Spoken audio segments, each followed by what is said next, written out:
اعوذ باللہ من الشیطان الرجیم بسم اللہ الرحمن الرحیم۔ السلام علیکم ناظرین، ابتدا کے ساتھ میں ہوں آپ کا میزبان سبوق سید۔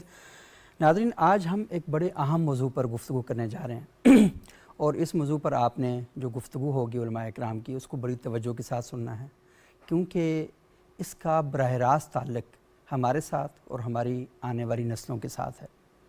ہم مسلمان اللہ اور اللہ کے رسول صلی اللہ علیہ وآلہ وسلم کی تعلیمات کے پابند ہیں، اور ہمارے نزدیک مذہب انتہائی اہمیت کا حامل ہے، کیونکہ ہم یہ سمجھتے ہیں کہ ہماری تمام تر رہنمائی کے چشمے جو پھوٹتے ہیں وہ مذہب کی تعلیمات سے پھوٹتے ہیں۔ اللہ اور اللہ کے رسول صلی اللہ علیہ وآلہ وسلم کی جو احکامات ہیں ان کی پابندی کرنا، ان فرامین کو اپنی زندگیوں میں عمل کے قالب میں ڈھالنا ہمارے اوپر لازم اور واجب ہے۔ قرآن حکیم ہماری رہنمائی کرتے ہوئے ہمیں یہ کہتا ہے کہ اطیعوا اللہ و اطیعوا الرسول و اولی الامر منکم، اللہ کی اطاعت کرو، اللہ کے رسول صلی اللہ علیہ وآلہ وسلم کی اطاعت کرو۔ آپ جس کی اطاعت کرتے ہیں تو سب سے پہلے اس ذات کی، اس شخصیت کی اہمیت کو آپ سمجھتے ہیں، اس کی فضیلت کو آپ کو سمجھتے ہیں، اور تب آپ قائل ہوتے ہیں کہ ہاں ہمیں اس شخصیت کا اتباع کرنی ہے، اس کی تابعداری کرنی ہے۔ اگر آپ کا کوئی ٹیچر ہے، آپ کا کوئی پیر ہے، آپ کے والد ہیں، وہ آپ کا جو معیار ہے اس کے مطابق پورے نہیں اترتے تو نہ تو آپ ان کو فالو کرتے ہیں، نہ ہی آپ ان کی عزت اور احترام کرتے ہیں۔ تو ہمارے لیے سب سے بڑی چیز یہ ہے کہ اللہ کی اطاعت ہم اس لیے کرتے ہیں کہ وہ احکم الحاکمین ہے، وہ روز جزا کا مالک ہے۔ قرآن کو ہم مقدس کتاب اس وجہ سے سمجھتے ہیں کہ ہم یہ سمجھتے ہیں کہ تا قیام قیامت یہ کتاب ہمارے لیے نجات کا، ہدایت کا، رہنمائی کا سامان فراہم کرتی ہے۔ رسول اللہ صلی اللہ علیہ وآلہ وسلم کی ذات مطہرہ کے ساتھ ہماری محبتیں عروج پر اس وجہ سے ہیں کہ ہم یہ سمجھتے ہیں کہ ان کا نقش پا، ان کے جو قدم ہیں ان کے اوپر چل کر ہم دنیا اور آخرت میں کامیابی حاصل کر سکتے ہیں۔ تو ہم یہ دیکھتے ہیں کہ یہ جو شخصیات ہیں، صحابہ اکرام ہیں، اہل بیت عظام ہیں، اولیاء اکرام ہیں، ان سب کی زندگیاں ہمارے لیے باعث تقلید نمونہ ہیں، اور اس وجہ سے ہیں کہ ہم یہ سمجھتے ہیں کہ انہوں نے اپنی زندگیاں اس طریقے سے گزاری ہیں کہ یہ ساری زندگیاں، یہ کتابیں ہمیں اللہ کے ساتھ تعلق قائم کرتی ہیں اور ہمیں وہ تعلیمات فراہم کرتی ہیں کہ جو ہماری دنیا اور آخرت دوروں میں کامیاب کر سکتی ہیں۔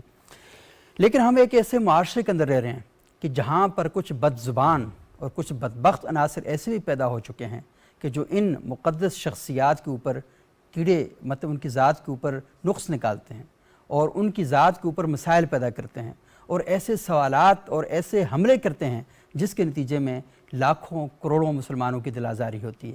اور یہ مواد ہمارے معاشرے کے اندر تو کسی میں اتنی ہمت نہیں ہے کہ وہ سرعام اس کا اظہار کر سکے، لیکن جو سوشل میڈیا ہے اس کے اوپر ان نون فیسز آتے ہیں، نامعلوم چہرے، جن کے اندر اتنی ہمت بھی نہیں ہے کہ وہ کھل کے سرعام آ سکیں، لیکن وہ اس طرح کی باتیں کرتے ہیں اور اس طرح کی چیزیں لکھتے ہیں جس کی وجہ سے لوگوں کی دل آزاری ہوتی ہے۔ تو آج ہم اس موضوع پر بات کریں گے کہ ہمیں اپنی نسل کی رہنمائی کس طریقے سے کرنی ہے، اور سوشل میڈیا پر یہ جو طوفان بدتمیزی رچا ہوا ہے اور بسا ہوا ہے، اس سے ہم نے اپنی نسل کو کس طریقے سے بچانا ہے، اور گورنمنٹ کو کیا کام کرنے چاہیے، علماء اکرام کو کیا کام کرنے چاہیے، یونیورسٹیز کے اندر، مدارس کے اندر اور معاشرے کے اندر جو لوگ ہیں، جو ایکٹیو ہیں، انہیں کس قسم کے اقدامات کرنے چاہیے تاکہ ہم ان ساری چیزوں سے معاشرے کو آلودہ ہونے سے بچا سکیں۔ ہمارے ساتھ آج اس موضوع پر گفتگو کرنے کے لیے موجود ہیں جناب ڈاکٹر شہباز علی عباسی صاحب، کیپٹل ریسرچ انسٹیٹیوٹ ہے اسلام آباد میں، اس کے سربراہ ہیں۔ بہت شکریہ بھائی صاحب آپ یہاں تشریف لائے۔ ہمارے ساتھ دوسرے انتہائی معزز مہمان ہیں جناب مدثر لطیف عباسی ایڈوکیٹ صاحب، اسلام آباد ہائی کورٹ بار ایسوسی ایشن سے منسلک ہیں۔ بہت شکریہ بھائی صاحب آپ یہاں تشریف لائے۔ اور ہمارے ساتھ تیسرے معزز مہمان ہیں جناب مولانا عبدالوہاب صاحب، معہد علوم القرآن گولڈا شریف میں ایک ادارہ ہے، وہاں سے یہ درس و تدریس سے منسلک ہیں۔ بہت شکریہ عبدالوہاب صاحب آپ یہاں تشریف لائے۔ ڈاکٹر شہباز عباسی صاحب، یہ تھوڑا سا بتائیں کہ ہم جس معاشرے کے اندر رہ رہے ہیں، اس معاشرے میں ہم اس بات کا خیال رکھتے ہیں، اور جو بھی باشعور آدمی ہے وہ یہ سمجھتا ہے کہ آپ نے معاشرے کو کسی کجی سے، فتنہ پردازی سے، انتشار سے، ان چیزوں سے بچانا ہے، لیکن وہ ساتھ ہی اس قسم کے اقوال تو میں نہیں کہوں گا، مطلب میں کیا کہوں اس کو، اس طرح کی باتیں کرتا ہے کہ جس کی وجہ سے دوسرے طبقات کی دل آزاری ہوتی ہے۔ تو مجھے بتائیں کہ سب سے پہلے اسلامی تعلیمات ہماری کیا رہنمائی کرتی ہیں کہ اگر کسی سے ہمیں اختلاف بھی ہے، کیونکہ اختلاف جینوئن بھی تو ہو سکتا ہے نا، مقدس شخصیات کے بارے میں بھی سوالات کہیں پیدا ہوتے ہیں، ہم اپنی رہنمائی کے لیے سوال تو کر سکتے ہیں، تو وہ جو اختلافی سوالات ہیں انہیں ہم کس طریقے سے کریں؟ بسم اللہ الرحمن الرحیم۔ پہلی بات یہ کہ جس موضوع کے اوپر آپ گفتگو کر رہے ہیں، اسپیشلی یہ موضوع قرآن و سنت کے حوالے سے اور انبیاء کرام علیہم السلام کے حوالے سے، جتنی بھی ہماری مقدس شخصیات ہیں وہ کسی بھی مکتب کسی بھی مسلک کی ہو سکتی ہیں، جتنی بھی ہیں ان کے حوالے سے بہت حساس ہے، ٹھیک ہے؟ اس کے اعتبار سے جب آپ گفتگو کرتے ہیں تو بسا اوقات بہت سارے ایسے لوگ جو ان مسائل کی مطلب بنیادوں کو صحیح طریقے سے سمجھتے نہیں ہیں، وہ بے اعتدالی کا شکار ہو جاتے ہیں، اور اس وجہ سے معاشرے کے اندر جو ہے وہ انتشار پیدا ہوتا ہے، ٹھیک ہے؟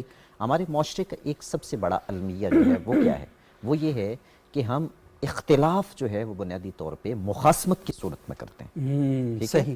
ہمارا اختلاف کبھی بھی علمی نہیں ہوتا، یا آپ یوں کہیں کہ اگر ہم تنقید کر رہے ہوتے ہیں تو وہ تنقید برائے تعمیر کبھی نہیں ہوتی، یا تنقید برائے اصلاح کبھی نہیں ہوتی، وہ پرسنالٹی کلیش ہوتا ہے، ہمارا بنیادی طور پہ وہ شخصیت کے ساتھ مسئلہ ہوتا ہے جس کی وجہ سے ہم ایسا کرتے ہیں، ٹھیک ہے؟ حالانکہ ہم اپنے آپ کو مسلمان کہتے ہیں، اور مسلمانوں کا جو ابتدا ہے، اگر آپ سورہ فاتحہ کو پڑھیں تو ایک بڑا جامع تصور اس نے کیا۔ قرآن کیا کہتا ہے؟ ابتدا سے الحمدللہ رب العالمین، ٹھیک ہے؟ جب آپ یہ کہتے ہیں نا رب العالمین، تمام جہانوں کا رب، تو گویا آپ کیا کر رہے ہوتے ہیں؟ اس کی حاکمیت کو مان کر جتنی بھی مخلوقات ہیں ان کو بھی تسلیم کر رہے ہوتے ہیں، ٹھیک ہے؟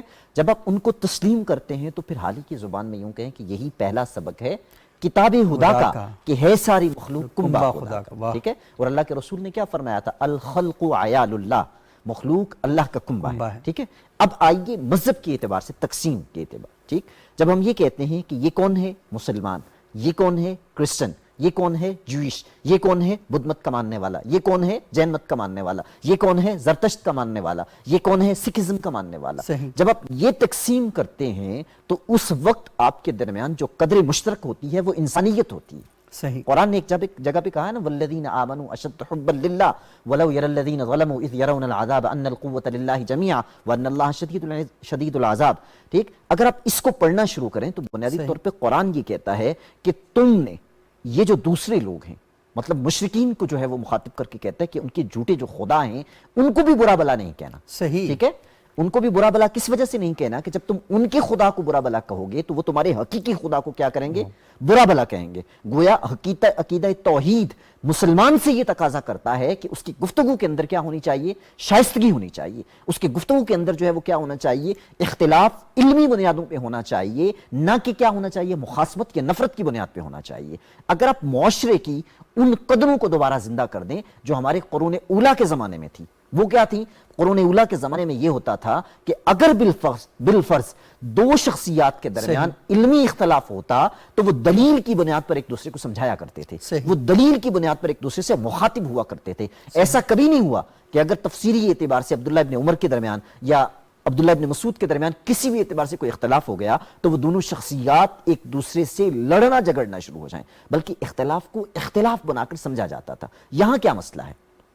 ایک مسئلہ میں آپ کو بتاؤں، وہ یہ ہے کہ ہمارے ہاں جب ہم بات کرتے ہیں محبت رسول کی تو دو انتہائیں جو ہے وہ نظر آتی ہیں۔ پہلی انتہا کیا ہے کہ ایک طرف محبت کرنے والوں نے حضور نبی کریم علیہ السلام کی محبت کو فقط کس سے جوڑ دیا؟ مجالس سے جوڑ دیا، ٹھیک ہے؟ میلاد کے نعروں سے جوڑ دیا، آپ علیہ السلام کی نعتوں سے جوڑ دیا، اور دوسری طرف کیا ہے؟ فقط سیرت سے جوڑ دیا گیا، عمل سے جوڑ دیا گیا۔ حالانکہ محبت کو عروج تب ملتا ہے جب آپ شخصیت کی یعنی جو کمالات ہیں ان کو بھی جانیں اور پھر اس کے بعد عمل کے اعتبار سے شخصیت کو زندگی میں نافذ کریں۔ اسپیشلسٹ ہیں، یہ اس عقیدے کا اسپیشلسٹ ہے، یہ توحید کا اسپیشلسٹ ہے، یہ رسالت کا ہے، اس طرح کے۔ حالانکہ اسلام تو ہمیں جو اعتدال کی بات کرتا ہے وہ یہ کہتا ہے کہ آپ نے دنیا اور آخرت میں کامیابی حاصل کرنے کے لیے ان ساری چیزوں پر عمل کرنا ہے۔ محبت نظیمہ کے لفظ استعمال کرتا ہے، جی ہاں، محبت بھی کرنی ہے، کیونکہ محبت نہیں ہوگی تو عمل کیسے ہوگا؟ کیونکہ ہم دیکھتے ہیں جس کے ساتھ ہمارا تعلق ہوتا ہے تو ہم اس تعلق کے خاطر کی وجہ سے ہم یہ کرتے ہیں کہ بہت سی ایسی چیزیں کہ جو ہمارا من نہیں کرتا لیکن ہم وہ بھی کرتے ہیں۔ قرآن کہتا ہے نا آسان تحبوا شیئا وہو شر لکم وآسان تحبوا شیئا تکرہوا شیئا وہو خیر لکم۔ تو مسئلہ یہ کہ ہم نے تو یہ دیکھنا ہے کہ ہمارے پاس جو سیٹ فارمولہ آیا ہے اس کے مطابق ہم نے زندگی گزارنی ہے۔ تو مدثر صاحب یہ بتائیے گا کہ ہم یہ دیکھتے ہیں کہ یہ جو توہین امیز مواد ہے سوشل میڈیا پر موجود ہے، کیونکہ اس کی وجہ سے ہم دیکھ رہے ہیں کہ کہیں شاید ہمارے ہاں کوتاہی موجود ہے کہ ہم ان سوالات کے جوابات اپنی نئی نسل تک نہیں پہنچا سکے. ہم فرقہ وارانہ موضوعات میں بہت زیادہ الجھ گئے, اور وہ جو سوالات آ رہے تھے, آپ انہیں مغرب سے کہیں یا کسی بھی سوچنے سمجھنے والے دماغ سے کہیں یا چھوٹے بڑے ذہن کی طرف سے کہیں, اصل جو چیز یہی ہے نا کہ ان سوالات کے جوابات ہمیں دینے چاہیے. تو کیا ہم ناکام ہوئے ہیں ان سوالات کے جوابات دینے میں کہ نئی نسل نے ساری چیزیں سائڈ پہ کر کے ایک نئی شاہراہ کا انتخاب کر لیا؟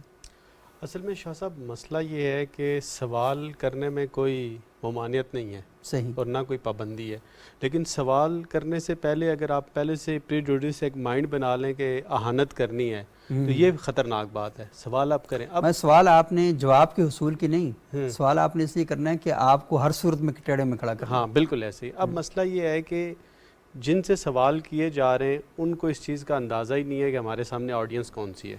یہ ایک بہت بڑا المیہ ہے. اب دیکھیں نا کہ اگر عام طور پر مسجد میں دیکھیں, ممبر و محراب پہ آپ دیکھیں, ان کو یہ اندازہ نہیں ہے کہ آڈینس کا لیول کیا ہے. پاکستان میں جس طرف آپ نے اشارہ کیا ہے تو پاکستان میں الحاد بہت تیزی سے بڑھ رہا ہے, اور وہ شاید اس وجہ سے بھی اس کی ایک بنیادی وجہ یہ ہے کہ لوگ سوال کر رہے ہیں, سوال نہیں مل رہا, تو وہ سوال کا جواب دینے کے بجائے ان کے اوپر بھی الزام لگایا جا رہا ہے.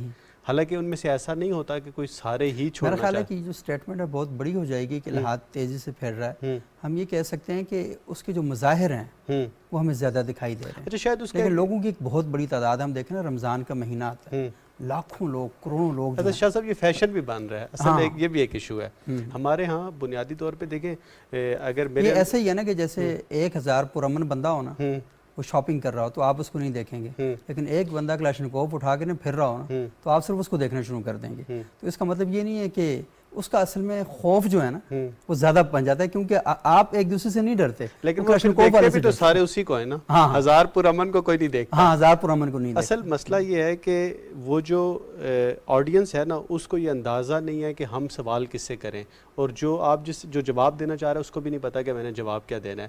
تو بنیادی طور پہ یہ ہے کہ آپس میں ایک سینکرونائزیشن نہیں ہے. اب یہ بھی ایک مسئلہ ہے کہ وہ سوال کرنے سے پہلے آپ دیکھیں ہمارے ہاں کیا ہے. ہمارے ہاں ایک عام آدمی کو, اب لے مین کو چھوڑ دیں, جو آپ اگر ایک سروے کانڈکٹ کریں, میں نے ایک زمانے میں کیا تھا, ہمارے ہاں کالج لیول پہ عمومی طور پہ لوگوں کو بدقسمتی سے قرآن کریم دیکھ کر پڑھنا بھی نہیں آتا. ہمارے ہاں دجل اتنا زیادہ ہو چکا ہے نا شاہ صاحب, اگر ابھی میں یہ بیٹھ کے یہاں پہ کہوں کیمرے کے سامنے کہ بخاری شریف کی فلاں جلد میں فلاں صفحے کے اوپر فلاں حدیث لکھی ہوئی ہے, اور میرے بہت زیادہ فالوورز ہیں, تو وہ ہو سکتا ہے 50 جگہ وہ کوڈ کریں گے کہ جی مدثر صاحب نے یہ کہا تھا کہ یہ لکھی ہوئی ہے, حالانکہ ہو سکتا ہے وہ صفحہ ہی نہ اور وہ جلد ہی نہ ہو بخاری کی. تو یہ بنیادی طور پہ لوگ جو ہمارا نالج ہے نا, معاشرہ جو ہے وہ تحقیق کے بجائے تحقیر پر زیادہ کھڑا ہوا ہے ہمارا, اور وہ تحقیق کرنا نہیں چاہتا. شاہ صاحب ہمارا جو ریلیجیس نالج ہے, ویسے تو سارا ہی ایسا ہی ہے, لیکن جو ریلیجیس نالج ہے وہ بیسیکلی ہیئر سے کے اوپر ہے, سنی سنائی بات کے اوپر. اب دیکھیں نا ہمارے ہاں مذہب سے لوگوں کی جو وابستگی ہے وہ یہی ہے کہ جو میکسیمم کیا ہے کہ جو انہوں نے سن لی ہے, چاہے وہ اب سوشل میڈیا کے ذریعے سن لی ہے, چاہے وہ ممبر و محراب سے سن لی ہے, چاہے وہ انہوں نے اسلامیات کی حد تک جو چند صفحات پڑھے تھے اپنے کالج اور اسکول لائف میں, وہ یہ ان کی مذہب کی کل تعلیم ہے. تو اس کے لیکن اب مسئلہ یہ ہے کہ سوالات دوسری طرف ایسے آ رہے ہیں کہ جو بہت زیادہ تحقیق طلب ہیں. اب مسئلہ یہ ہے کہ ہمارے ہاں جو جواب دینے والے بھی ان کا یہ المیہ یہ ہے کہ اگر آپ مجھ سے سوال پوچھتے ہیں تو میں فوراً سے آپ کی نیت پہ شک کرتا ہوں. صحیح. جب میں آپ کی نیت کے اوپر شک کروں, ہم نے وہ فریم بنا دیا نا کہ آپ نے سوال کیا اور مجھے لگا کہ اچھا یہ جو سوال ہے عموماً اس قسم کے لوگ کرتے ہیں, تو میں نے فوراً ایک بریکٹ اور فریم بنا دی, اچھا یہ اس فریم کا آدمی, تو میں بجائے اس کے کہ اس کے سوال کو سمجھ کر تحقیق کے ذریعے اس کو سوال کا جواب دوں, میں اس کو اس بریکٹ میں کھڑا کر کے فائر شروع کر دیتا ہوں کہ آپ کے اوپر یہ کرنا. اچھا عبدالوہاب شرائعی صاحب, مجھے یہ بات بتائیں کہ عموماً ہم یہ دیکھتے ہیں کہ یہ جو سوالات آ رہے ہیں, اچھا ایک یہ معاملہ الحاد اور ایمان سے تو بحث ہٹ گیا نا, یہ تو اہانت کا معاملہ ہے نا, کیونکہ سوال کوئی بھی کر سکتا ہے, خدا کو ماننے والا بھی اور خدا کو نہ ماننے والا بھی. سوال کرنا تو سب کا رائٹ ہے نا, یہ تو ان کا حق ہے. لیکن مسئلہ یہ کہ سوال کے اندر جو توہین آ رہی ہے یا آپ اہانت کرنا چاہتے ہیں, جیسے مدثر صاحب کہہ رہے تھے نا کہ آپ کا مقصد سوال کرنا نہیں ہے, آپ نے ایک طے شدہ ذہن کے ساتھ مناظرہ کرنا ہے, کیونکہ مناظرے میں کوئی علم نہیں ہوتا. مناظرے میں آپ کھڑے ہو جاتے ہیں ایک جگہ پر کہ نہیں اس مقدمے کو ہر صورت میں ثابت کرنا ہے, کوا سفید ثابت کرنا ہی کرنا ہے. تو جب آپ یہ سوچ کر میدان میں کھڑے ہو جاتے ہیں تو پھر تو آپ توہین نہیں کریں گے نا, پھر تو آپ کو جو جی چاہے گا سوشل میڈیا سارا بھرا ہوا ہے، ہم دیکھ رہے ہیں کہ کس طریقے سے سامنے احادیث کی کتب پڑھی ہیں اور بڑے بڑے مناظر اسلام بیٹھے ہیں اور زبان سے جو کچھ نکل رہا ہے اللہ کی پناہ ہے اس سے. تو مجھے بتائیں یہ جو اہانت ہے اس کے بارے میں کیا رویہ ہمیں اختیار کرنا چاہیے کہ کسی کی طرف سے توہین امیز بات آ بھی رہی ہے، کیونکہ ہم تو پابند ہیں نا کسی چیز کے، جو توہین کرنے والا تو کسی چیز کا پابند نہیں ہے، اس کو تو ریاست نہیں کنٹرول کرنا ہے. سوسائٹی کیا کرے کہ جب وہ توہین امیز، ہمارا رد عمل کیا ہونا چاہیے؟ بسم اللہ الرحمن الرحیم. سب سے پہلے تو ہمیں یہ بات سمجھنی چاہیے کہ سوشل میڈیا جدید ایجادات میں سے اس کو نعمت الہی میں شمار کرنا چاہیے ہمیں، ٹھیک ہے نا. یہ یعنی اللہ تعالیٰ کی بہت بڑی نعمت ہے کہ جس کو ہم استعمال کر سکتے ہیں اپنے فائدے کے لیے بھی، اپنی دنیا کے فائدے کے لیے بھی، اور اسلام کی ترقی کے لیے بھی استعمال کر سکتے ہیں. اور ہمیں انبیاء اکرام کی تعلیمات سے بھی یہ ملتا ہے کہ ہمیشہ انبیاء اکرام نے علیہ السلام نے اپنے وقت کے جدید ذرائع کو استعمال کیا ہے. حضرت سلیمان علیہ السلام نے ہواؤں کو ذریعہ ابلاغ بنایا. حضور نبی کریم صلی اللہ علیہ وسلم نے جب سلاطین کو خطوط لکھنے کا فیصلہ کیا تو ایک صحابی نے مشورہ دیا کہ یا رسول اللہ صلی اللہ علیہ وسلم، دنیا میں خط کی تصدیق کے لیے ایک مہر اس پر لگائی جاتی ہے، تو آپ بھی یہ کام کریں. تو حضور نبی کریم صلی اللہ علیہ وسلم نے اس مشورے کو پسند کیا اور چاندی کی مہر بنائی. اس سے ہمیں پتہ چلتا ہے کہ جدید ذرائع جتنے بھی ہوتے ہیں ان کو استعمال کرنا چاہیے. اور اب جس دور میں ہم جی رہے ہیں آج کل جو ہے فیس بک، ٹویٹر، یوٹیوب، گوگل، طرح طرح کے ایسے جدید ذرائع اور پوری ایک الگ سے ایک دنیا قائم ہو چکی ہے، اور اس کا تعلق ہماری پوری انسانی زندگی کے ساتھ ہے. انسانی زندگی کے جو 6 گوشے ہیں اس میں سے خاص 3 انفرادی اور 3 اجتماعی. خاص طور پر جو اجتماعی 3 گوشے ہیں، معاشرت، معیشت، سیاست، ان تینوں کے ساتھ بڑا گہرا تعلق ہے. کوئی انسان اپنی سیاسی فائدے کے لیے سوشل میڈیا کے ساتھ جڑا ہوا ہے، کوئی اپنے معاشی فائدے کے لیے، اور کوئی جو ہے وہ معاشرت پر تو اس کے اثرات ہے ہی نہیں. اب جہاں تک یہ توہین والی بات ہے کہ اس کے ساتھ کیسے اس کو مطلب جواب دیا جائے یا کیا، تو اس حوالے سے پہلی بات تو یہ ہے کہ ظاہر ہے ایک ملک میں رہتے ہوئے ہمیں اس بات کی اجازت نہیں ہے کہ ہم قانون کو اپنے ہاتھ میں لیں. ٹھیک ہے نا. حضور نبی کریم صلی اللہ علیہ وسلم کی تعلیمات سے ہمیں ایک بڑا عجیب واقعہ ملتا ہے. جس وقت حضور نبی کریم صلی اللہ علیہ وسلم فتح مکہ کی جنگ کی تیاری کر رہے تھے، خفیہ وہ تیاری ہو رہی تھی، انہی دنوں میں ایک عورت مکہ سے مدینہ آ گئی. اور یہ وہ عورت تھی کہ جو پچھلے 8-10 سال تک مکہ میں وہاں کے جو بڑے بڑے سردار ان کی محفلوں میں گانے گاتی تھی، طائفہ تھی، اور وہ توہین امیز اشعار حضور کی شان میں پڑھا کرتی تھی. پھر وہ جنگوں میں سارے مارے گئے بڑے بڑے سردار جو اس کو لے کے جاتے تھے اپنے کوٹھوں پہ. اب یہ بیکاری بن گئی، بھیک مانگنا، کھانے پہ کچھ نہیں تھا، تو یہ مانگنے کے لیے مدینہ آئی اور آ کر حضور سے ہی کہنے لگی کہ مجھے میرے ساتھ کوئی ہیلپ کریں. تو حضور نبی کریم صلی اللہ علیہ وسلم نے اس کو کہا کہ تم مسلمان ہو جاؤ. تو اس نے منہ پہ ہی جواب دے دیا، نہیں میں مسلمان نہیں ہوتی، میرے ساتھ کوئی مدد کرے، میرے پاس کھانے پینے کے لیے نہیں. تو آپ علیہ السلام نے حضرت عباس رضی اللہ تعالیٰ عنہ کو کہا کہ ان کے ساتھ کچھ تعاون کریں. تو انہوں نے تعاون کیا اس کے ساتھ. تو دیکھیں یہاں پر ہمیں یہ رویہ ملتا ہے. لیکن پھر یہی عورت جب چلی گئی تو مکہ میں جب وہ حضور علیہ السلام فاتحانہ داخل ہوئے تھے تو جن چند افراد کے بارے میں کہا تھا کہ ان کے لیے معافی نہیں ہے، تو پھر وہاں پر یہ بھی اس میں شامل تھی. تو ہر چیز کا ایک وقت ہوتا ہے. یہاں پر اس کو کچھ نہیں کہا، لیکن وقت آیا تو پھر اس کو معافی بھی. لیکن وہاں پر اللہ کے رسول نے بحیثیت ریاست کے سربراہ کے آرڈر کیا، بحیثیت ریاست کے. اب ہمارے ملک میں مسئلہ سب سے بڑا یہ ہے نا کہ ابھی 2-4 دن پہلے کی آپ ایک بڑی زبردست مثال ہمارے سامنے ہے کہ وہ عید کا دن تھا شاید یا جمعے کا دن تھا پچھلا، امریکہ میں جو واقعہ ہوا کہ مسجد کے ممبر پر وہ خاتون آ کر، ہندو خاتون آ کر چڑھ گئی. نہیں وہ ہندو نہیں تھی، وہ اس کا ایشو یہ تھا کہ وہ نفسیاتی طور پر اچھا بہرحال وہ کچھ اس طرح کا آیا تھا. تو وہاں پر یعنی وہ مسجد کی انتظامیہ نے اس کے بارے میں نوٹس جاری کیا. وہ کہنے کا مقصد یہ ہے کہ لوگ جو ہے نا وہاں پر وہ کوئی حملہ آور نہیں ہوئے اس پہ. لوگوں نے پولیس کو بتایا، پولیس آئی اور لے گئی. یہ قانون کو بتایا، قانون کو قانون اور جب قانون آیا تو لوگ سارے کھڑے نہیں ہوئے، کوئی ہلڑ بازی نہیں ہوئی ہے، کوئی ہلڑ بازی. وہ ممبر پہ کھڑی ہے، چاہتے تو لوگ بھی اٹھا کے پھینک سکتے تھے. نہیں، لوگ وہی بیٹھے ہیں کہ لوگ وہی ہیں، پاکستانی لوگ، انڈین ہیں، لیکن وہی لوگ اگر یہاں پر ہوں تو یہاں پر رویہ بدل جاتا. اس کی وجہ یہ ہے کہ لوگوں کو کچھ قانون سے بھی شکایت ہے کہ قانون جو ہے وہ فوراً مزاج کے ایشو بھی ہیں، مزاج کے ایشو بھی ہیں. تو یہ چیز ہے کہ اس میں تو کوئی شک نہیں ہے، کسی کو اس بات کی اجازت نہیں ہے کہ وہ قانون کو. اچھا صاحب دیکھیں، ایک ایشو یہ ہے کہ کیا وہاں کے قانون میں اس قسم کی چیزوں کی تو کوئی سزا نہیں ہے وہاں پہ نا اس طرح کی، لیکن یہ کہ لوگوں کو یہ پتہ ہے کہ ہم نے ہر حالت میں، ہمارے پاس کوئی دوسرا آپشن ہے ہی نہیں ہے، ہم نے قانون پر ہی عمل کرنا ہے. جی جی. کہ مطلب یہ دیکھیں نا، ہم مسلمان ہیں، تو مجھے بتائیں کہ غصے کی حالت میں مجھے مذہب ایک تعلیمات فراہم کر رہا ہے نا، تو کیا میرے پاس اس سے ہٹ کے بھی کوئی آپشن ہے؟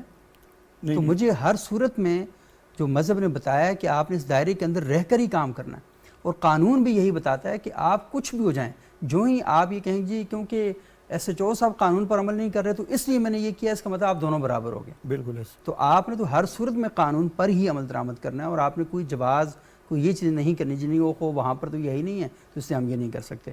تو اچھا یہ بڑی اہم بات ہے. مدثر صاحب میں آپ سے جاننا چاہوں گا، مجھے یہ بتائیں کہ کہیں سوشل میڈیا پر اگر ہمیں کوئی توہین آمیز مواد نظر آتا ہے، ہماری دل آزاری کا سبب بنتا ہے، ایک رویہ تو وہ ہے جو قرآن ہمیں بتاتا ہے نا کہ وہ اعرض عن الجاہلین ہیں، کہ آپ ان سے اعراض برتیں. اور قرآن بھی کہتا ہے نا کہ وہ جو قد افلح المؤمنون، تحقیق وہ مومن کامیاب ہو گئے. تو اس آیت کے اندر آگے چلتے ہوئے کہا ہے کہ والذین هم عن اللغو معرضون، کہ جو اس طرح کی لغو اور بیہودہ اور فضول قسم کی باتوں سے اعراض برتتے ہیں. لیکن معاشرے میں کچھ لوگ ایسے بھی جن کو رسپونڈ بھی کرنا ہے، یعنی کچھ لوگ ایسے ہیں کہ جنہوں نے اعراض برتنا ہے. میرا کام نہیں ہے، میں ایک مزدور ہوں، ایک ٹی وی چینل پہ پروگرام کرتا ہوں، لیکن علماء کا کام تو ہے نا اس کا جواب دیں. تو علماء نے وہاں جواب بھی دینا ہے، اور پھر یہ بھی دیکھنا ہے کہ وہ جو اعتراض ہے وہ توہین ہے یا کوئی سوال ہے، یا کوئی بندہ اپنی معلومات میں اضافے کے لیے کر رہا ہے. تو مجھے بتائیں کہ سوشل میڈیا پر یہ سوال کیا ہے کہ سر شہباز صاحب آپ کے لیے، لیکن ایک حصہ مدثر صاحب کے لیے، تو اگر کوئی چیز ہم دیکھیں تو ہم کیا کریں؟ اچھا شاہ صاحب، ایک چیز تو یہ مولانا صاحب نے ذکر کی، ہمارے یہاں نا جب ہم مذہب کی تعبیر کر رہے ہوتے ہیں تو ہم کہتے ہیں کہ اللہ کے نبی صلی اللہ علیہ وسلم نے یہ صلی کیا، اللہ علیہ وسلم اس موقع پر یوں کیا. اب ہم نے ایک چیز خاص جو بتانی چاہیے آڈینس کو، جو عوام کو بتانی چاہیے کہ اللہ کے نبی صلی اللہ علیہ وسلم جب یہ کام کر رہے ہیں تو وہ بحیثیت چیف جسٹس کر رہے ہیں، یہ کام کر رہے ہیں تو بحیثیت سربراہ مملکت کر رہے ہیں، یہ کر رہے ہیں تو فوج کے سپہ سالار کی حیثیت سے کر رہے ہیں، تو وہ ان کی حیثیت بھی الگ ہے. صحیح.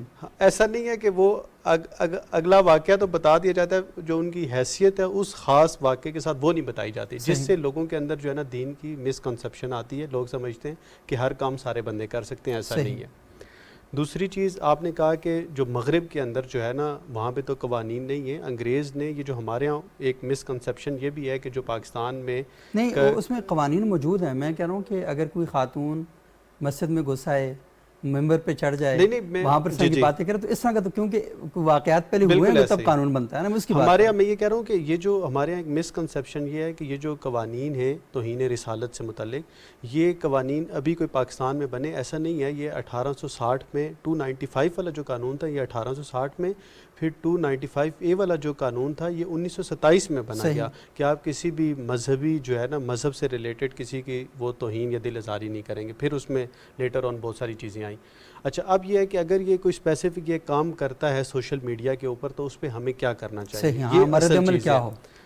اچھا اس پہ ایک تو رد عمل ایز اے سوشل میڈیا آپ یوز کر رہے ہیں تو آپ کا رد عمل ہے. ساتھ ہی سوشل میڈیا پہ تقریباً ہر کلاس کے ہر شعبہ زندگی کے لوگ موجود ہوتے ہیں. سب سے پہلے پاکستان میں جو کرنے کی چیز یہ ہے کہ آپ دیکھیں دو بہت امپورٹنٹ کیس لاز جو ہیں. ایک لاہور میں 2002 میں Lahore high court division bench نے محمد محبوب ورسز اسٹیٹ میں توہین رسالت سے متعلق کیس تھا. اس میں کورٹ نے یہ کہا کہ ہمارے ہاں کہ جو یہ آپ انٹرپریٹیشن ہے، اور جو سب سے ایک خطرناک چیز یہ ہے کہ مذہبی جو اسکالرز ہیں، جو جن کی کریڈینشلز ہیں، جو معاشرے میں جن کی اپنی ایک حیثیت ہے، اور پھر ملک ممتاز قادری کی اپیل میں بھی یہ جو سلمان تاثیر کا قتل، اس میں بھی سپریم کورٹ نے یہ کہا، اور پھر جو آسیہ مسیح کا کیس تھا. ان ساری چیزوں کو اگر آپ تینوں کیسز کو ملا کر دیکھیں جو ایک بہت اہم چیز ہے.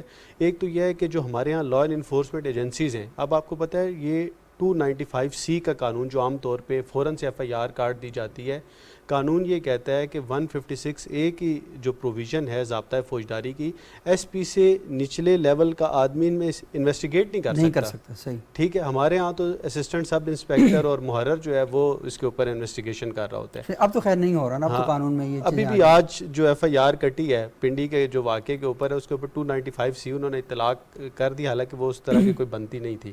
مطلب یہ تو اب بیٹھے کا پینل طے کرے گا نا کہ کیا چیز کس طریقے سے. اب ہمیں میڈیا کیا کرنا چاہیے، سوشل میڈیا دیکھیں سب سے پہلے تو ہمیں یہ سمجھنا چاہیے کہ بحیثیت مسلمان میری رسول اللہ صلی اللہ علیہ وسلم سے عشق یہ ہے، اور جتنی بھی مقدسات ہیں ان سے میرا عشق یہ ہے کہ میری ذمہ داری ہے کہ جہاں پر بھی توہین آمیز مواد ہے میں متعلقہ لوگوں کو بتا دوں بس. صحیح.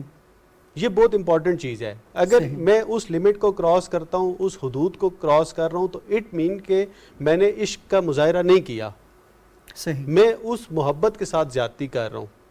کہ دیکھیں میں نے کیا کیا ہے کہ میں نے ایک بندے نے توہین کی ہے, مجھے چاہیے کہ میں سائبر کرائم کو انفارم کر دوں. اس میں لوگوں کو یہ سمجھنا چاہیے نا, جو ایک معروف مقولہ ہے کہ جنگ اور محبت میں سب کچھ جائز ہوتا ہے, اللہ کے رسول کے ساتھ محبت جو ہے یہ وہ محبت نہیں ہے, یہ وہ محبت نہیں ہے, یہ حدود اور قیود کے اندر ہے. اور اللہ تعالیٰ نے قرآن پاک میں کہا ہے کہ تلک حدود اللہ ومن یتعدی حدود اللہ فقد ظلم نفسہ, کہ اللہ نے جو حدود قائم کر دی ہیں, اگر آپ نے ان حدود کو پامال کرنے کی کوشش کی تو آپ اپنی جانوں کے ساتھ ظلم کریں گے, معاشرے کے ساتھ ظلم کریں گے. تو لوگوں کو یہ بتانا چاہیے. لیکن مدثر صاحب میرا جو سوال ہے کہ مثال کے طور پر یوٹیوب پر, فیس بک پر, ٹویٹر پر کوئی شخص توہین امیز مواد شیئر کرتا ہے, تو میری کیا ذمہ داری ہونی چاہیے؟ قانون میری کیا رہنمائی کرتا ہے؟ آپ کی رہنمائی بھی یہ کرتا ہے, آپ کو ریمیڈی بھی دیتا ہے, اور بحیثیت مسلمان ہمیں کرنا بھی چاہیے, اور بحیثیت شہری بھی. ایف آئی اے کا سائبر کرائم ونگ ہے, لاہور ہائی کورٹ جو راولپنڈی بینچ نے ایک اسپیشل ڈائریکٹو جاری کیا. اس کے بعد پورے ایف آئی اے کے پورے پاکستان میں جتنے بھی سرکلز تھے وہ بلیسفیمی کے اسپیشل انہوں نے یونٹ بنائے. اگر ہمیں کہیں بھی یہ پتہ چلتا ہے کہ یار یہاں پر رسول اللہ صلی اللہ علیہ وسلم کی اور مقدسات کی توہین ہو رہی ہے, تو ہم کیا کریں کہ فی الفور ہمیں اس بندے کے اوپر نیچے, ہم پاکستانیوں کا کیا المیہ ہے. دیکھیں, اور میں تو ذاتی طور پہ شاہ صاحب بڑی معذرت کے ساتھ عرض کروں گا, میں اس چیز کو بھی مناسب نہیں سمجھتا کہ ایک جگہ رسول اللہ صلی اللہ علیہ وسلم کا ذکر ہو رہا ہے کہ میں وہیں پہ, اس نے بے شک برے الفاظ میں ذکر کیا لیکن میں نیچے اس کو گالیاں دینا شروع کر دوں. آپ رسول اللہ صلی اللہ علیہ وسلم کا یا مقدسات کا ذکر کرتے, وہاں پہ تنقیص کرنا ان کے مقام سے بہت اوپر ہے. تو ہمارے ہاں کیا ہے کہ ہم فوراً سے نیچے کامنٹ شروع کر دیتے ہیں. اس کا آسان سا طریقہ یہ ہے کہ آپ اس کو لنک کو کاپی کریں, کاپی کر کے سائبر ایف آئی اے کی ویب سائٹ کے اوپر جائیں, سائبر کرائم کا پورشن الگ سے دیا ہوا ہے, وہاں پہ جا کے آپ وہ ڈیٹیل اور اس کا اسکرین شاٹ لے لیں. آپ جو پاکستان ٹیلی کمیونیکیشن اتھارٹی ہے وہ روزانہ آپ کو میسج کرتی ہے کہ آپ اس پر اپنا کوئی بھی چیز دیکھیں تو آپ لنک وہاں پر شیئر کریں. تو یہ شاہ صاحب ہماری یہ ذمہ داری ہونی چاہیے کہ ہم فوراً اس قسم کا کوئی بھی مواد ہے ان جو متعلقہ ادارے ہیں ان کو بتا دیں, اور وہ بڑا آسان سا کام ہے, آپ کا نام بھی صیغہ راز میں رکھا جاتا ہے. اب مسئلہ کیا ہے؟ مسئلہ یہ ہے جو ہماری قوم کے ساتھ ہے, یہاں پہ اگر 10 لوگ آئی وٹنس ہیں, ان کے سامنے کوئی انسیڈنٹ ہو رہا ہے, وہ 10 لوگوں میں سے 9 لوگ اس بندے کو تو مارنا شروع کر دیں گے, لیکن اگر ان 10 میں سے آپ کسی ایک کو بھی کہیں نا یار آپ تھانے چلیں اور جا کے کمپلینٹ فائل کریں, وہ آپ کے ساتھ نہیں جائے گا.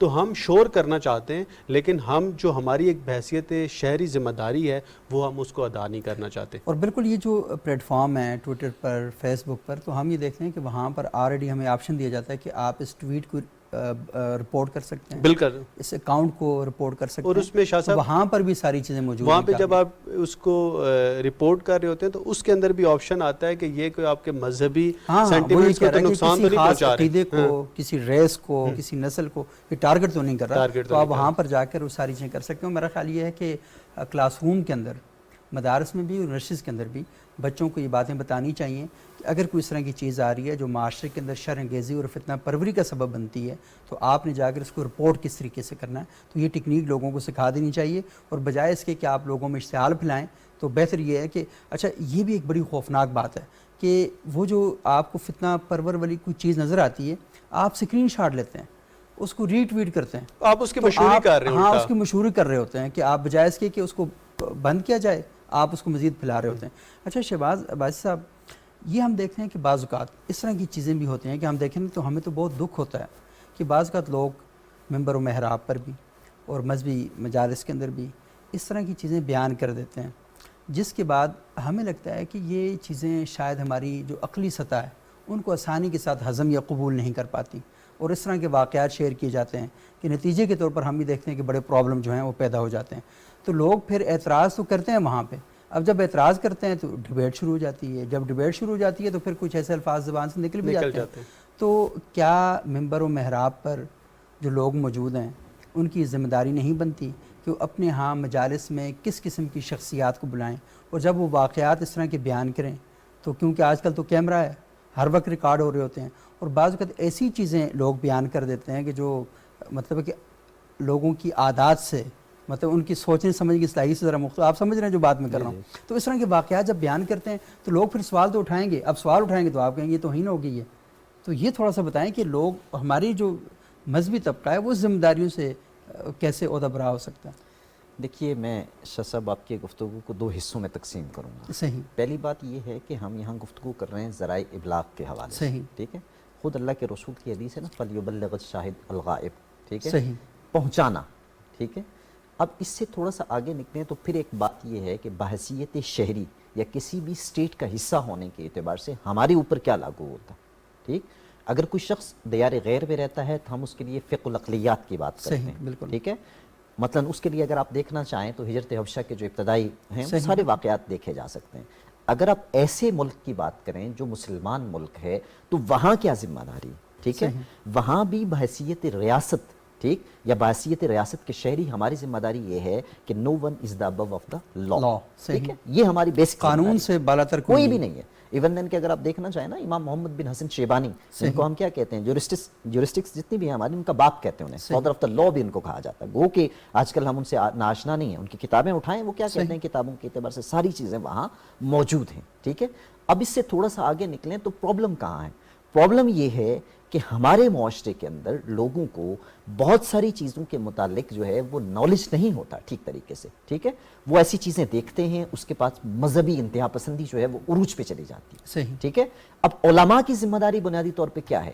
عالم دین کون ہوتا ہے. عالم دین کی بنیاد کیا ہے. دیکھیے مذہب کے اندر عزت نفس جو ہے اس کو بھی مجروح نہ کرنے کا حکم دیا گیا ہے. ایک مشہور واقعہ ہے. ٹھیک ہے. اللہ کے رسول صلی اللہ علیہ وسلم کے بارگاہ میں ایک صحابی آتے ہیں اور کہتے ہیں یا رسول اللہ میرا بچہ گم ہو گیا ہے. آپ علیہ السلام نے جو ہے صحابہ سے پوچھا کہ آپ جانتے ہیں کوئی جانتا ہے اس کا بچہ کس جگہ ہے. ایک صحابی نے کہا رسول اللہ میں نے دیکھا فلاں جگہ پہ جو ہے اس کا بچہ کھیل رہا ہے. ٹھیک. جب انہوں نے یہ سنا تو بھاگنے لگے. اللہ کے رسول نے پیچھے سے آواز دے کے تو واپس بلایا. واپس آئے تو کہا جب تم وہاں باغ میں جاؤ یا وہاں جہاں بھی وہ کھیل کا میدان ہے جاؤ تو اپنے بچے کو جو ہے یہ نہ کہنا ہے میرے بیٹے. ٹھیک ہے. تو اللہ کے رسول نے سوال کیا یا رسول اللہ وہ تو میری پشت سے ہے. ٹھیک. میں تو اس کو بیٹا کہہ سکتا ہوں چونکہ میں اس کا باپ ہوں. اللہ کے رسول نے کہا کہ ایسا نہ ہو وہاں کوئی یتیم بچہ ہو جو باپ کی نعمت سے محروم ہو اور جب تم یہ جملہ کہو تو اس کے دل آزاد ہو جائے. صحیح. ٹھیک ہے. اب ایک اور پرابلم یہ ہے. پرابلم جو ہے وہ یہ ہے کہ ہم داخل ہو گئے ہیں ایڈوانس دور میں. ٹھیک ہے. اور ہمارا مذہب ابھی تک کلاسیکل لوگوں کے پاس. ٹھیک ہے. ہمارے جو کلاسیکل لوگ ہیں وہ ایڈوانس دور کی اسٹریٹجیز کو سمجھ نہیں پا رہے. صحیح. ٹھیک ہے. جب وہ سمجھتے نہیں ہیں تو بہت سارے اذہان ایسے ہیں ٹھیک جو کیا ہوتا ہے سوال کرتے ہوئے عقلی توجیہ کو زیادہ سامنے رکھتے ہیں. مثلا آپ دیکھیں نا ابھی بات کر رہے تھے باسی صاحب. آپ دیکھیں دنیا بھر میں کیا ہوتا ہے پریسیڈنٹل لا کے طور پہ بہت ساری چیزیں ڈسکس ہوتی ہیں. صحیح. اب پریسیڈنٹل لا کی کیا ضرورت ہے. ٹھیک. پھر اسی اعتبار سے بعض اوقات ہم یہ بھی دیکھتے ہیں کہ کسی ایک جگہ سے اگر فیصلہ آیا تو اعلیٰ حاصل قیاس دوسری جگہ بھی وہی فیصلہ نافذ کیا جاتا ہے. دنیا کے اندر یہ چیزیں موجود ہیں. ٹھیک ہے. لیکن ہمارے ہاں پرابلم یہ ہے کہ ہم اپنے جدید ذہنوں کو آج بھی اپنے کلاسیکل چیزوں سے سمجھانا شروع کر دیتے ہیں. یہ نہیں کہتے کہ عصری تطبیقات کے اندر ہمارے اندر یہ چیزیں کس طرح سے ابھرنی چاہیے. ٹھیک ہے. ہمارے ممبر و محراب کے لوگ آج بھی وہی چیزیں بیان کرتے ہیں. ان کو چاہیے کہ زمانے کو سمجھیں. مثلا پچھلے دنوں ہم ایک جگہ بیٹھے ہوئے تھے بڑی ہنسنے کی بات ہے وہ یہ ہے ان صاحب نے یہ کہا کہ ایک دورانیے میں جو ہے نص کے اندر یہ بات موجود ہے کہ والسارق والسارقۃ فاقطعوا ایدیہما. ٹھیک. اور حضرت عمر نے جو ہے وہ کیا کر دیا تھا اس کو ممنوع کر دیا تھا. ٹھیک ہے. تو چوری کرنے والا مرد اور دونوں کے ہاتھ کاٹنے چاہیے. اس کو ممنوع کر دیا تھا. اب اس کی وجوہات تھیں کچھ. ٹھیک. بنیادی طور پہ سمجھنے کی یہ ضرورت ہے کہ معاشرے کو ہماری کیا ضرورت ہے. معاشرتی کرائم کیا ہیں جو ہمیں ڈیولپ کر رہے ہیں. اسی اعتبار سے جب آپ بلیسفیمی کی بات کرتے ہیں تو آپ کو اپنے معاشرے کو ایجوکیٹ کرنا ہے تو کس طریقے سے کرنا ہے. ٹھیک ہے. بنیادی طور پہ سوال کے اندر فرق کرنا اہانت کے جملے میں فرق کرنا یہ ایکسپرٹس کی ذمہ داری ہے. یہ معاشرتی ذمہ داری نہیں ہے. یہ عام آدمی کی ذمہ داری نہیں ہے. یا یہ نہیں ہے کہ معاشرے میں کسی نے سنا کہ فلاں نے یہ کہہ دیا تو آپ کھڑے ہو گئے. ٹھیک. وہیں جو ہے اس کو کیا کیا آپ نے مارا. وہیں آپ نے جو ہے وہ اس کو جلا کے راکھ کر دیا. یہ چیزیں جو ہے وہ معاشرتی اعتبار سے ہمارے جو رویے ہیں ان کے اندر تشدد پیدا کر رہی ہیں. اور اس میں تشدد کے لیے بنیاد کیا ہے کہ آپ مذہب کی تعبیرات کے اعتبار سے اپنی قوم کو ایجوکیٹ کریں تاکہ لوگوں کو سمجھ آئے کہ اصل مذہب کا منشا اور جو ہے مقصود کیا ہے. ٹھیک ہے. اب مذہبی جو لوگ ہیں ان کی ذمہ داری بنیادی طور پہ کیا ہے. پہلی بات یہ ہے کہ ان کو عقائد کے ساتھ ساتھ ارتداد کے مسائل کو بھی بیان کرنا چاہیے کہ مرتد کون ہوتا ہے. ٹھیک ہے. کس شخص کے اوپر جو ہے وہ ارتداد والی سزائیں لاگو ہوں گی. کون سا شخص جو ہے وہ کس وجہ سے مرتد ہو جائے گا. ایسا نہیں ہے کہ کس شخص نے کچھ بھی کہہ دیا ٹھیک اور وہ جو ہے ارتداد کے زمرے میں نہیں آتا تھا. آپ نے اللہ کے رسول کی محبت میں جو ہے اس کا گلا کاٹ دیا. کل اگر اللہ کے رسول صلی اللہ تعالی علیہ وسلم کے سامنے پیش کیا گیا اور انہیں سوال کر لیا کہ یہ شخص مرتد نہیں ہے اس کی یہ بات جو ہے وہ ارتداد کے زمرے میں نہیں جاتی تھی تم نے کس لیے اس کو قتل کیا پھر کیا ہوگا. بنیادی طور پہ نیتوں کے اوپر جو ہے وہ حکم جاری نہیں کیے جاتے. آپ کو کچھ چیزوں کو سمجھنا ہوگا اور سمجھنے کے ساتھ ساتھ آپ کو یہ ساری چیزیں وضاحت کے ساتھ اپنی نوجوان نسل کو سکھانی ہوں گی. ٹھیک ہے. چاہے وہ استشراقی اعتبار سے ہیں، الہادی اعتبار سے ہیں، اور جتنے بھی ایگنوسٹسٹ جتنے بھی ہیں، لوسیفائرز کے اعتبار سے، یہ ساری چیزیں کھولنی ہوں گی ساری چیزیں تاکہ ان چیزوں سب کو بتانا چاہیے. شہباز صاحب یہ بڑی اہم باتیں، اور کیونکہ یہ بعض باتیں تو بہت گہری ہیں. جی. لازمی ان کا تعلق عدالتوں کے ساتھ ہے، اس کے تعلق قانون کے ساتھ ہے، لیکن سب سے بڑی اہم بات جو ہمارے معاشرے میں لوگوں تک پہنچانی چاہیے وہ یہ ہے کہ جب بھی وہ کوئی ایسی چیز دیکھیں جو لوگوں کی دل آزاری کا سبب بنتی ہے، توہین کا، تنقید کا سبب بنتی ہے، کوئی بھی شریف آدمی یا پڑھا لکھا آدمی یا تربیت یافتہ آدمی وہ اپنا اختلاف بھی بیان کرے گا تو انتہائی شائستہ سے بیان کرے گا. تو اگر کوئی بات ایسی ہمارے سامنے آ رہی ہے کہ جو دل آزاری کا سبب بن رہی ہے تو اس کا ڈھنڈورا پیٹنے کے بجائے متعلقہ اداروں کو ان کی جانب متوجہ کرنا چاہیے، اور قانون جو ہے اس کو راستہ بنانے کی اجازت دینی چاہیے. تو زندہ معاشرے قانون پر چلتے ہیں، زندہ معاشرے اپنی ہدایات جو ان کو لے کر چلتے ہیں، اور باقی جو بحثیں ہیں وہ علماء اکرام کی ہیں وہ مدارس کے اندر جب پڑھایا جاتا ہے، سکھایا جاتا ہے، وہاں پر ہونی چاہیے، عدالتوں کے اندر ہونی چاہیے، لیکن لوگوں کا یہ فرض بنتا ہے کہ لوگ قانون کو چھوٹی سی چیز عرض کر دوں 10 سیکنڈ کی، بالکل ختم ہو گیا، 10 سیکنڈ میں بیان کر دی جلدی سے. اچھا ہمارے یہاں نا غیر ضروری چیزیں بھی، جس طرح بہت ساری اسرائیلی روایات جو یا 1400 سال پرانی چیزیں، ایسی چیزیں جن کا مذہب سے یا آپ سے قیامت کے دن پوچھا نہیں جائے گا، یا مثال کے طور پہ کل پرسوں ایک کلپ بہت زیادہ وائرل ہوا کہ ایک ٹی وی پہ ایک صاحب بیٹھ کے کہہ رہے تھے کہ ایک بچی ہے، اس کے 6 سال کی عمر میں بھی نکاح ہو جاتا ہے، ولی پڑھا دیتے ہیں. ایک فقہ کے اندر ضرور ہے، لیکن یہ سوچنا چاہیے کہ یہ 2023 پہ ہم بیٹھے ہیں، اس طرح کی غیر ضروری یہی چیزیں باتیں جو میں کہہ رہا ہوں بنیادی طور پر کہ جو باتیں مدارس کے اندر علماء اکرام کے درمیان ہونی چاہیے اور فقہی طور پر ہونی چاہیے وہ ٹھیک ہے، وہاں پر جاری رہیں، لیکن مسئلہ یہ ہے کہ لوگ سوال کریں گے، سوال کرنا لوگوں کا حق ہے. لیکن ہم جو بات کر رہے ہیں آج وہ یہ کر رہے ہیں کہ جو توہین امیز چیزیں سوشل میڈیا پر آ رہی ہیں، ہمارا اس پر رد عمل کیا ہونا چاہیے. اور تو ہمارا رد عمل پہلا یہ ہونا چاہیے کہ ہم جا کے فوراً رپورٹ کریں متعلقہ اداروں کو، اور دوسرا ہم رپورٹ کریں پی ٹی اے کو، ایف آئی اے کا جو سائبر کرائم سیل ہے وہاں پر ہم جا کر کریں. اور اگر زیادہ کوئی حساس چیز ہے تو اگر آپ کے اندر ہمت، صلاحیت، وقت ہے تو پھر آپ جا کر ایف آئی آر اس کے خلاف کٹوا دیں تاکہ اچھے طریقے سے معاملات کو آگے لے کے چل سکیں. بہت بہت شکریہ جناب ڈاکٹر شہباز عباسی صاحب، جناب مدثر لطیف عباسی صاحب، جناب علامہ مولانا عبدالوہاب صاحب. ناظرین آج آپ نے گفتگو سنی اور بنیادی بات اور درخواست یہی ہے کہ قانون کو اپنا راستہ بنانے دیں. زندہ معاشرے جو ہیں ان کے ماتھے کا جھومر آئین ہوتا ہے، قانون ہوتا ہے، اور وہ قانون کے مطابق آگے لے کر چلتے ہیں. اگلے پروگرام تک اجازت دیجیے گا. بہت بہت شکریہ.